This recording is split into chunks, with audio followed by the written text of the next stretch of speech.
آج کا دن اور آج کی تاریخ ہمارے لیے کئی حیثیتوں اور کئی حوالوں سے بہت اہم ہے۔ 27ویں شب نزول قرآن کی شب تھی۔ اس موضوع پر کل کی مجلس میں گفتگو کی جا چکی ہے۔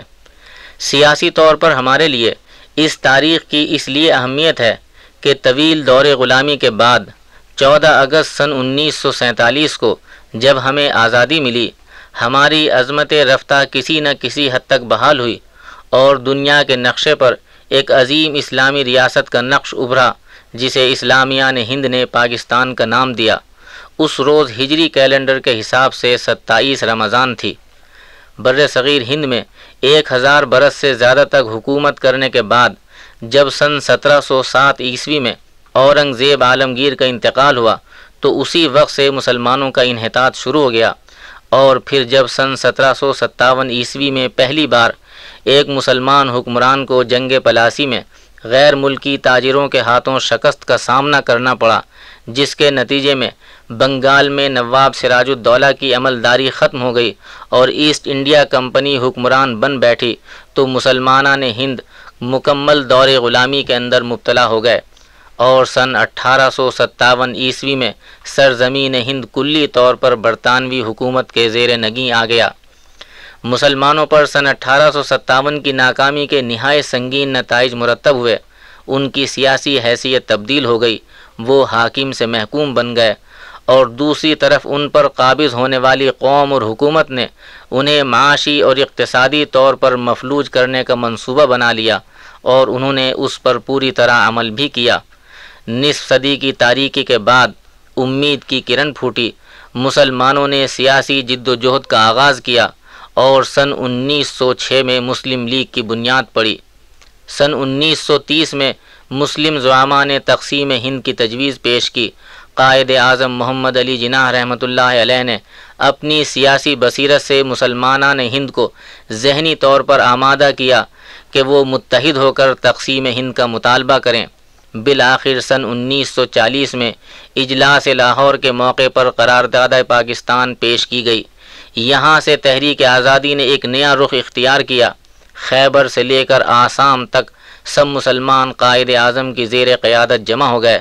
بر صغیر کے مسلمانوں نے ایسے بے مثال اتحاد کا مظاہرہ کیا کہ صرف 7 برس کی مدت میں دونوں بڑے دشمن گھٹنے ٹیکنے پر مجبور ہو گئے، اور 27 رمضان المبارک سن 1366 ہجری کو ہمارا یہ پیارا ملک وجود میں آ گیا، جہاں آج ہم نہ صرف یہ کہ خود عزت و آبرو اور آزادی کے ساتھ بیٹھے ہیں، بلکہ پوری اسلامی دنیا کے لیے تقویت کا ذریعہ ہیں۔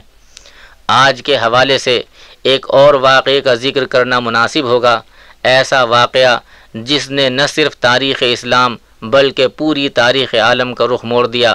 یہ واقعہ ہے فتح اندلس کا۔ سن 40 ہجری میں حضرت علی کرم اللہ وجہہ کی شہادت کے ساتھ خلافت راشدہ کا دور ختم ہو گیا اور اس کی جگہ بنو امیہ کی حکومت قائم ہو گئی۔ بنو امیہ کا دور حکومت تقریباً 1 صدی تک قائم رہا۔ علمی ترقی اور فتوحات کے اعتبار سے بلا شبہ تاریخ اسلام کا ایک سنہری اور عہد آفرین دور ہے۔ بر صغیر ہند میں فتوحات کا دروازہ اسی دور میں کھلا، اور اسی زمانے میں شمالی مغربی افریقہ اور یورپ میں مسلمان فاتحانہ داخل ہوئے۔ بنو امیہ کے ایک عظیم جرنیل طارق ابن زیاد کو فتح اندلس کی مہم سونپی گئی۔ اندلس، جس کا یورپی نام اسپین ہے، دولت و ثروت، تہذیب و تمدن اور سرسبزی و شادابی کے اعتبار سے یورپ کا ممتاز ترین ملک تھا۔ یہاں کی حکومت اپنی شان و شوکت اور علوم و فنون کی ترقی کے باعث سلطنت روما کی جانشین سمجھی جاتی تھی۔ سندھ میں محمد ابن قاسم کی آمد کا سال بھی سن 92 ہجری ہے، اور حسن اتفاق سے اندلس میں طارق ابن زیاد کے داخلے کا سال بھی سن 92 ہجری ہے۔ بہت سی ابتدائی فوجی کارروائیوں کے بعد جب 12,000 سربکف مجاہدین نے طارق ابن زیاد کی کمان میں دشمن کی 1 لاکھ مسلح فوج پر حملہ کیا، اور یہ سوچ کر کیا کہ اب اسی انسانوں کے جنگل میں اپنا راستہ بنانا ہے، کشتیاں جلا چکے ہیں، واپسی کا کوئی سامان نہیں، اب 2 ہی راستے ہیں، شہادت یا فتح مبین۔